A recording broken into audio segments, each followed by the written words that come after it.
Welcome, students. Exams are right around the corner, so let's build the ultimate study guide for gene transcription.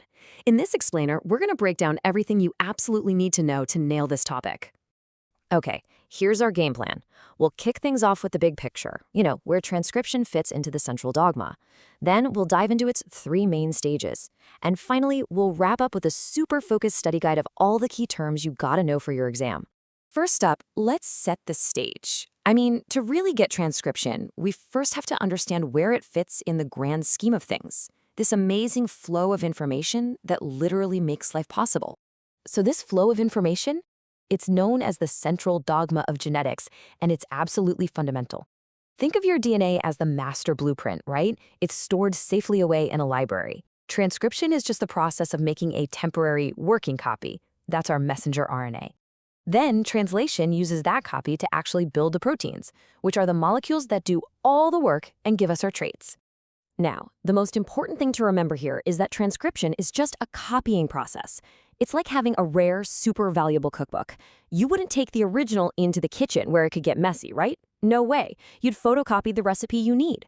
Well, that's exactly what transcription does. It copies a single gene into RNA, and the master DNA blueprint stays completely untouched.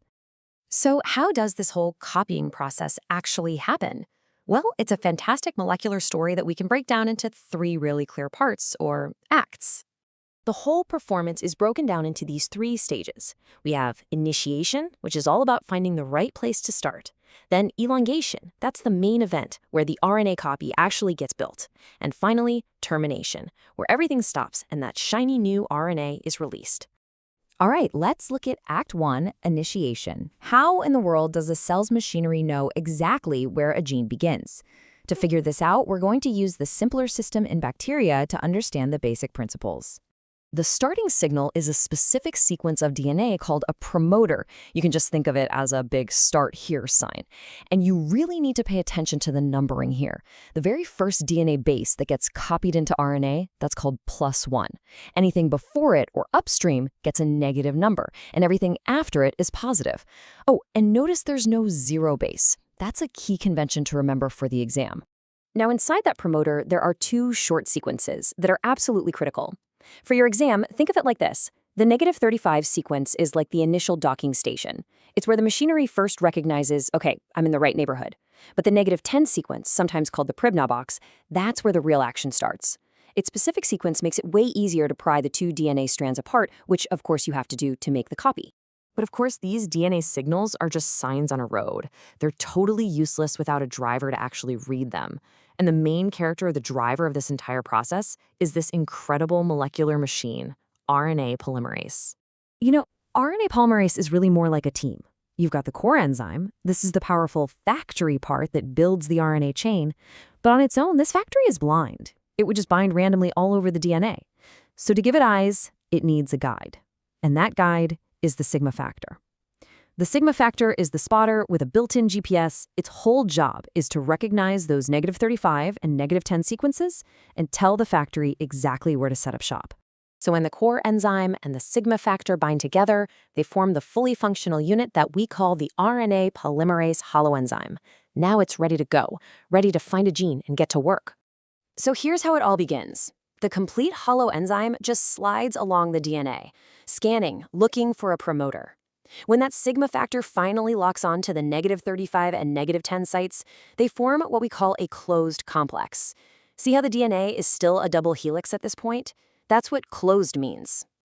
Next up, the enzyme unwinds the DNA right there at the -10 region and creates a little bubble. This is the open complex. The template is now exposed and ready to be read. As soon as the core enzyme makes the first few links in the new RNA chain, the sigma factor's job is done. It gets released, and the core enzyme motors on down the DNA. And that officially ends initiation.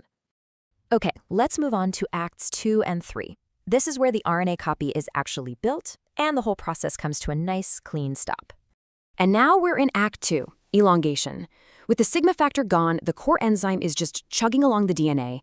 As you can see right here, it unwinds a small bubble of DNA as it moves. It reads one of the strands, we call that the temperate strand, and it synthesizes a new complementary RNA strand. Now here's a crucial detail for your exam. Notice it always builds the new RNA in the 5' to 3' direction, adding new building blocks to that 3' end. And this is not a slow, casual process. In E. coli, this little molecular machine is absolutely racing along at about 43 nucleotides per second. It's an incredibly efficient and super fast copying mechanism. Finally, the enzyme reaches the end of the gene. There, it hits a stop signal that's coded right into the DNA. This triggers termination. What often happens is this signal makes the new RNA fold back on itself into a stable little hairpin shape, which pretty much yanks the RNA transcript right out of the enzyme. The whole process stops, the RNA is released, and the polymerase falls off the DNA, ready to go find another gene.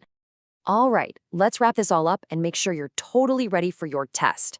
We're going to run through a final review of the definitions you absolutely must know. These are the terms you are definitely going to see. Okay, let's do a rapid-fire review. Seriously, pause here if you need to, and make sure you can define every single one of these from memory. Because these aren't just words, right? They're the key players and concepts in this whole story. For instance, knowing the difference between the template and coding strands, yeah, that's a classic exam question, so make sure you've got that one straight. And that brings us to one last thought. We've done it. We've successfully transcribed the gene into an RNA message. The script has been written. But the story isn't over. The next big question is, how does the cell read that script to build a protein? Well, that's a story for our next explainer on translation. Good luck with your studies.